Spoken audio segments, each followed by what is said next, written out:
Ikaw ba ay isang water sign? Kung ikaw ay isang water sign, siguraduhin tapusin ang video na ito because this video is meant to find you.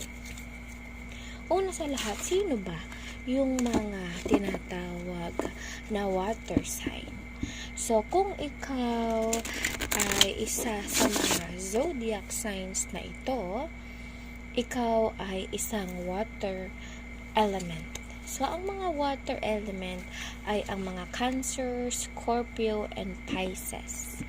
So, ang tawag sa water, Scorpio, and Pisces, those are zodiac signs.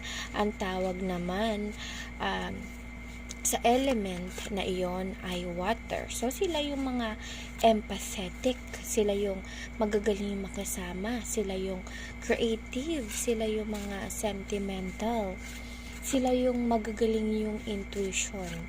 So, kung ikaw ay isang Cancer, Scorpio, or Pisces, this video is meant to find you and tapusin ang video na ito. Dahil this is your reading, general reading for the month of April. So, tingnan natin kung ano ang nag-iintay sa'yo sa buwan ng Abril. Wow, talaga namang napakaganda ng buwan ng Abril mo. Nakita mo ito? You got the Four of Cups. So, Four of Pentacles rather. Ano ba ang Four of Pentacles? Pentacles po, yung star po na yan, meaning money. No? So, nakita mo na sa ulo mo ay pera, akap-akap mo ang pera. Nakaapak ka sa pera. Ibig sabihin, overflowing ang blessings mo ngayong buwan ng Abril. Pagdating sa kaperahan, malaki at maganda ang kikitain mo ngayong Abril.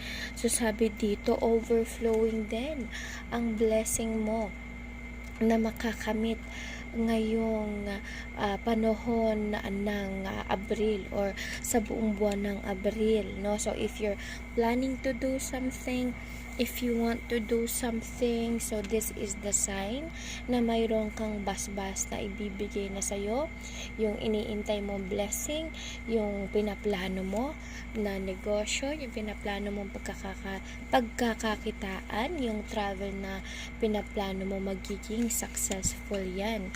Because you got the Ten of Cups, no? So, sa madalit salita, this is a very successful month for you. Wala akong masabi, kundi almost perfect ang iyong Abril. Napakaganda ng iyong Abril. So, hindi ka mawawala ng pera ngayong Abril. I-claim mo na ang mga ito na mangyayari sa'yo. So, kung ikaw ay isang water element at ikaw ay may zodiac sign na Cancer, Scorpio, and Pisces, make sure to comment I claim and share this video.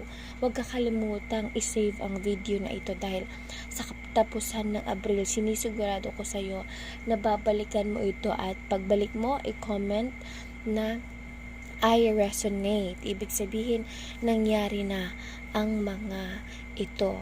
At kung mahilig ka sa mga ganitong guidance, tandaan, hindi po nagpapabayad si Queen Empress.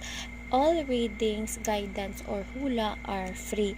Nagla-live po tayo 8 p.m. to 12 midnight, Mondays to Fridays, 8 p.m. to 3 a.m. Saturdays, and Sunday. Never po ako nagpapabayad ni piso. Bawal po akong tumanggap ng pera. So, kung gusto mong ma-priority sa ating reading at makasama sa ating mga free reading session, i-click na ang star button or subscribe button at siguraduhin i-follow ang video na ito para sa daily video uploads natin. And again, stay blessed and comment I claim para ma-claim mo na ang lahat ng magandang mangyayaring ito. Hanggang sa muli and stay blessed.